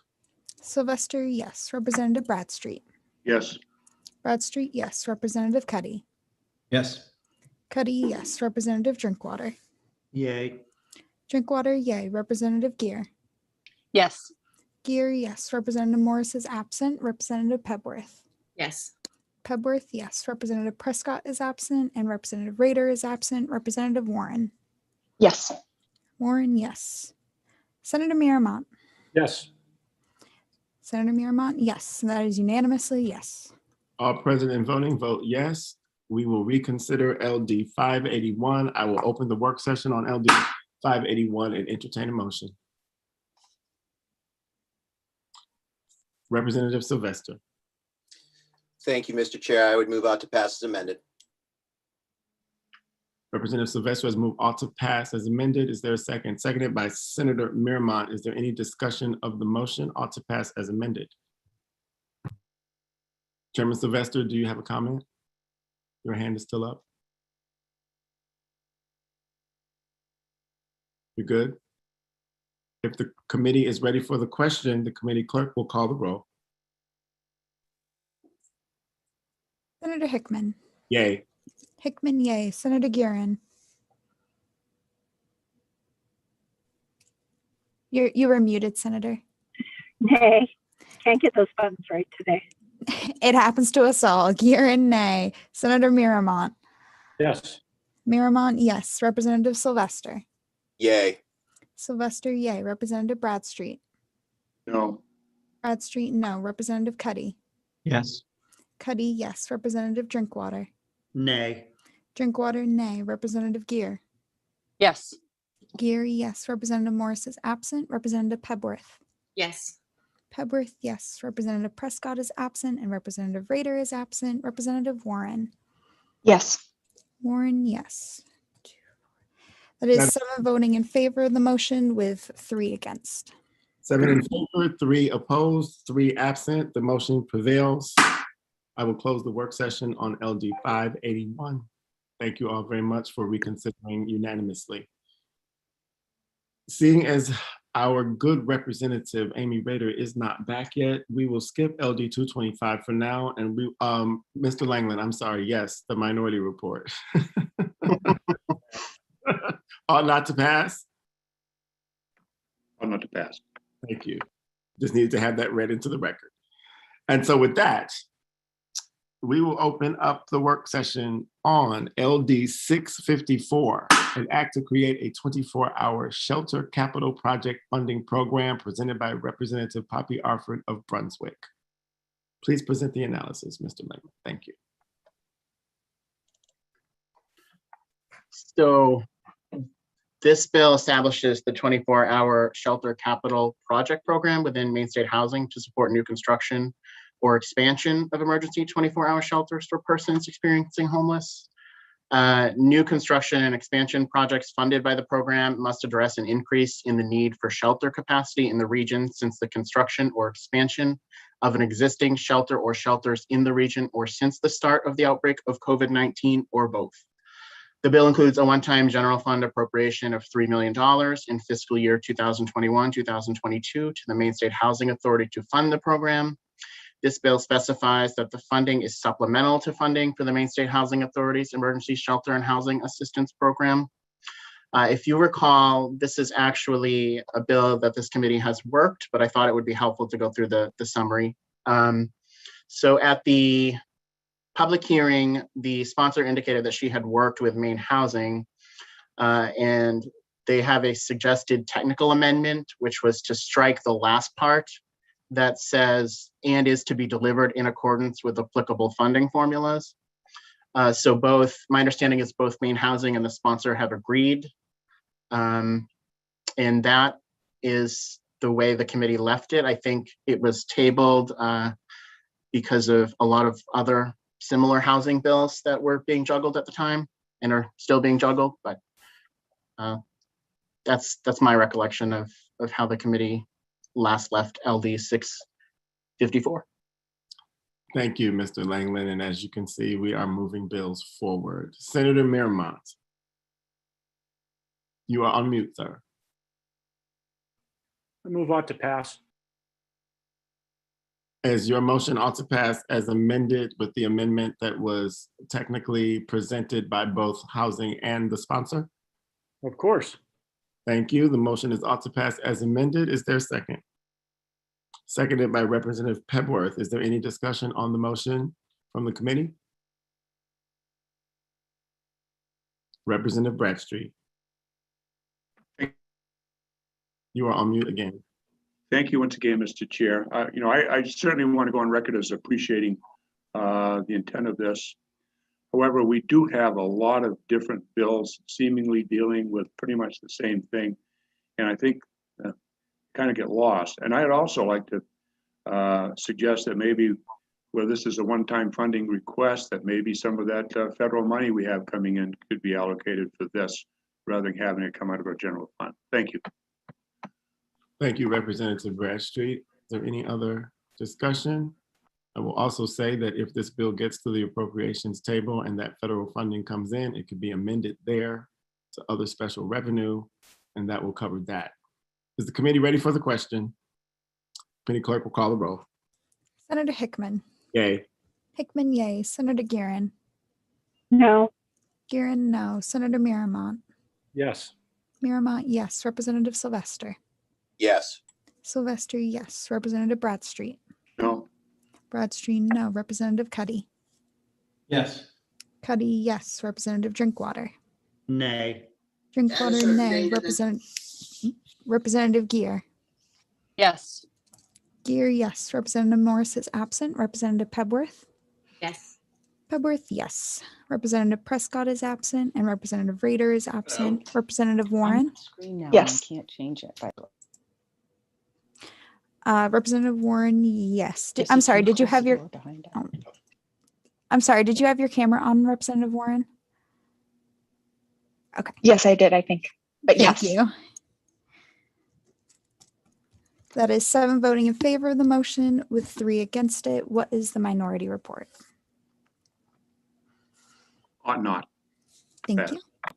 7 in favor, 3 opposed, 3 absent. The motion prevails. The minority report is ought not to pass. And I will close the work session on LD 654. I will open the work session on LD 773. An act to assist public school students and families who are homeless, presented by Representative Michael Brennan of Portland. Please present the bill analysis, Mr. Langland.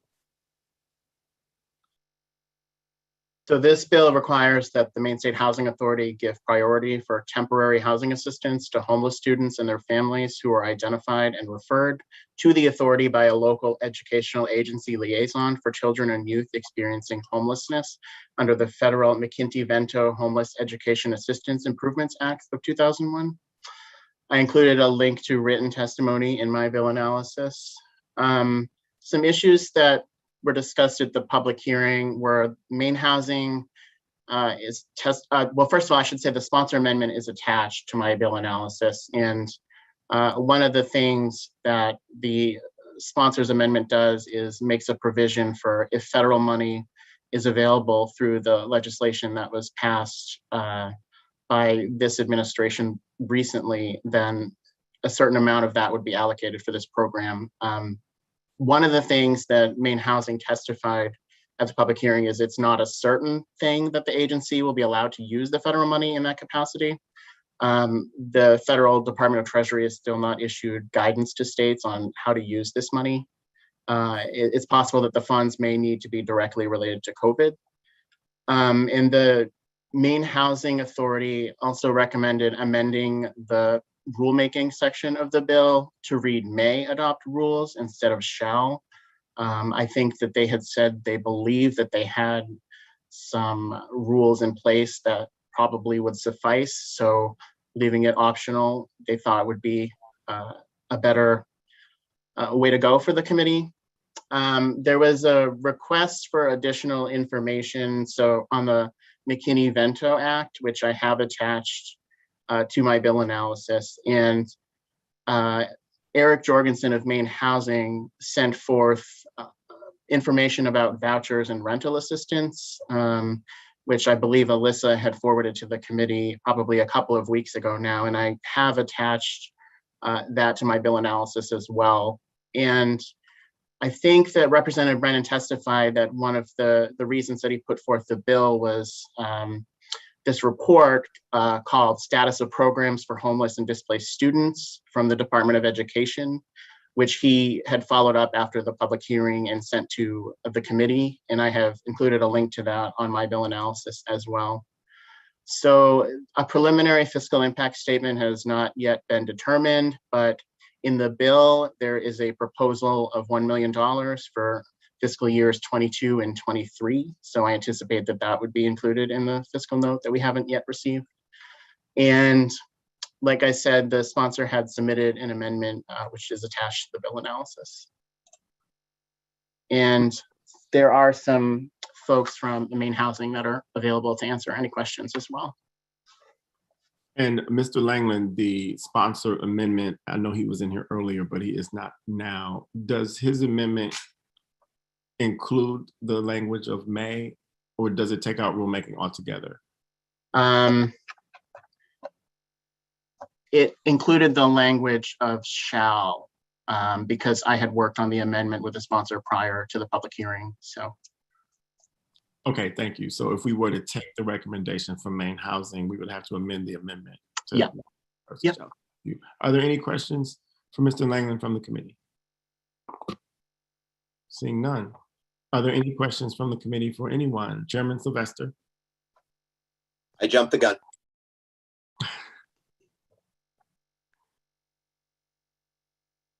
I'm ready for a motion if there are no, if no one has any question of anyone here. It's not necessary that anyone come forward. Chairman Sylvester. I move out to pass as amended with the amendments of shall to may. It's been moved, ought to pass as amended. Is there a second? It's been seconded by Representative Cuddy, moved, ought to pass as amended by Representative Sylvester. Is there any discussion on the motion? Committee ready for the question? Committee clerk will call the roll. Senator Hickman. Yay. Hickman, yay. Senator Guerin. Nay. Guerin, nay. Senator Miramont. Yes. Miramont, yes. Representative Sylvester. Yay. Sylvester, yay. Representative Bradstreet. No. Bradstreet, no. Representative Cuddy. Yes. Cuddy, yes. Representative Drinkwater. Nay. Drinkwater, nay. Representative Gear. Yes. Gear, yes. Representative Morris is absent. Representative Pebworth. Yes. Representative Pebworth, yes. Representative Prescott is absent and Rader is absent. Representative Warren. Yes. Warren, yes. 7 That votes in favor, 3 opposed, 3 absent. The motion prevails. The minority report. Ought not to pass. Sorry, Ms. Thompson, I did it again. That is totally okay. The motion prevails. I will close the work session on LD 773. And with that, I will open the work session on LD 1246, resolve to study the best practices and different area needs for development of affordable homes and expanding home ownership in Maine communities, presented by our very own Representative Tracy Gear of Kennebunkport. And Mr. Langland, could you please present the bill analysis? Thank you.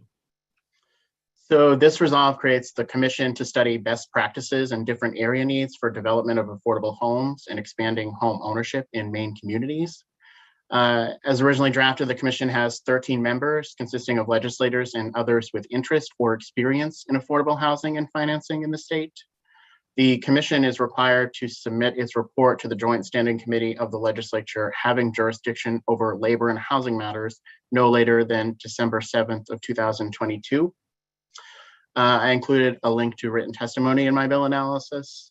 I understand that the sponsor offered an amendment last night, and I'll certainly defer to her and let her speak. There is one section that I wanted to point out. It's more of a technical thing. So typically studies do not receive staffing by the Legislative Council and subsequently my office.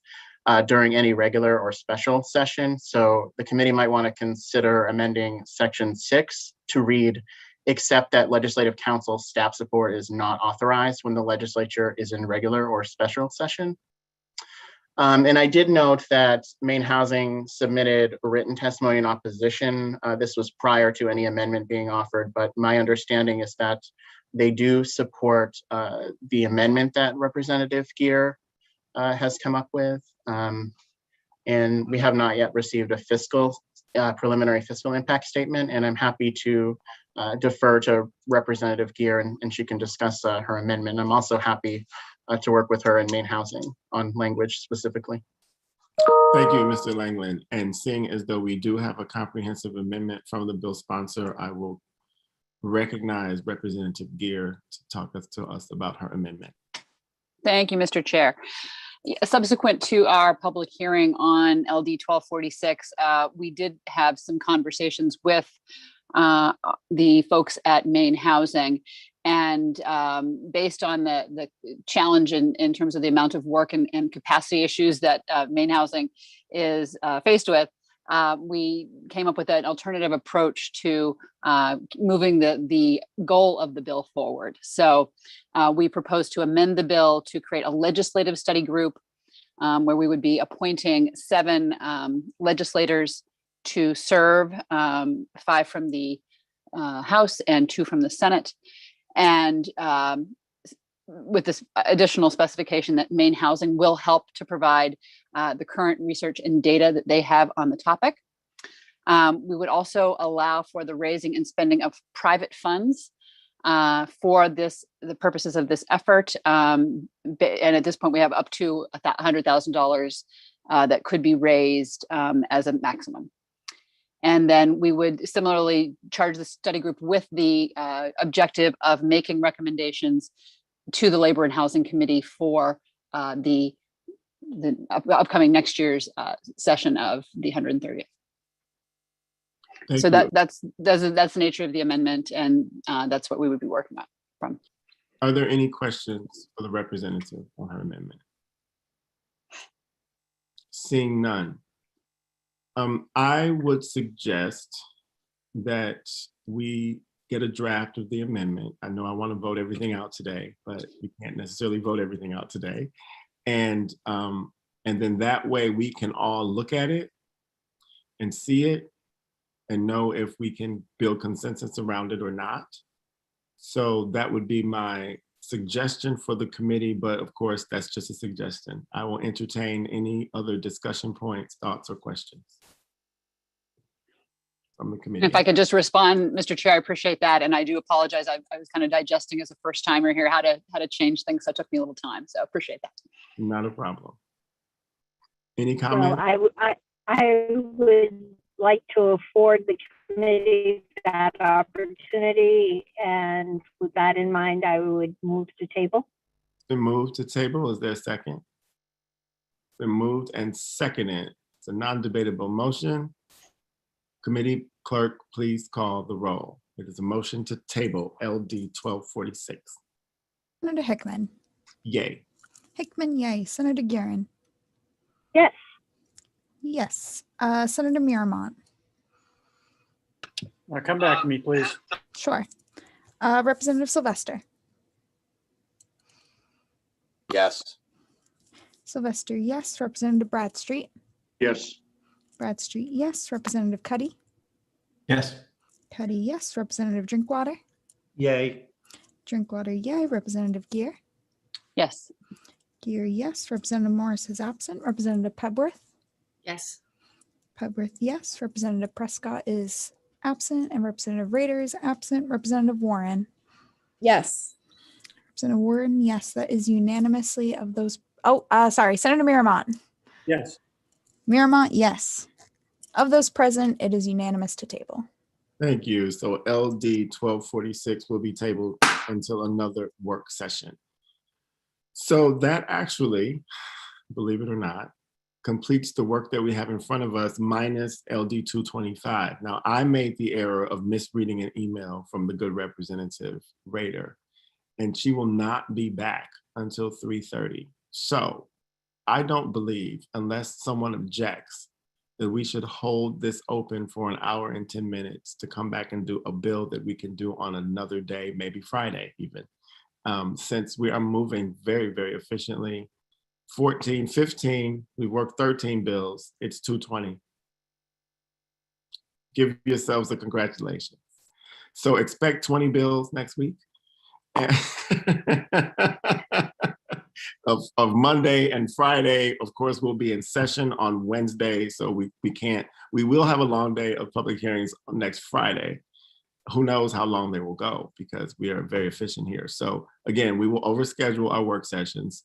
Chairman Sylvester and I haven't yet decided what we'll do on Monday and Friday of next week as far as work sessions are concerned, but we can probably add more because it's only 2:20 and I'm ready to work till 5. But I think that unless someone objects, we probably ought to call it a day, unless Mr. Langland has a language review for us to look at or anything of that nature. No? Nope, I have nothing today. Great. Chairman Sylvester, do you have anything? Just to wish everybody enjoying the sunshine that's out there unexpectedly, and and thank you for all your good work. Representative Pebworth.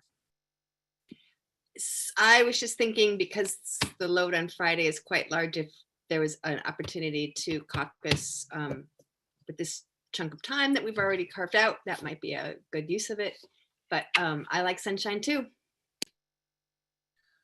I would second that motion to caucus Friday's bills. If we could move into breakouts, I think that would be very helpful. If would be useful. Ms. Thompson, do you mind if we just go right into caucuses for our work sessions? If the GOP wants to do the same, that's perfectly fine, but we're going to do it because we're here and we are ready to work. I'm making the breakout rooms now. Thank you.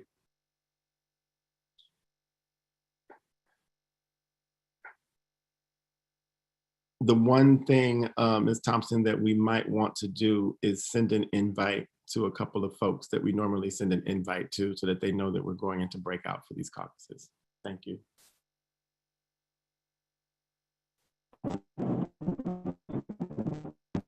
Okay. I'm going to assume, is Brooke one of the people you want? I don't know who else you might want, but.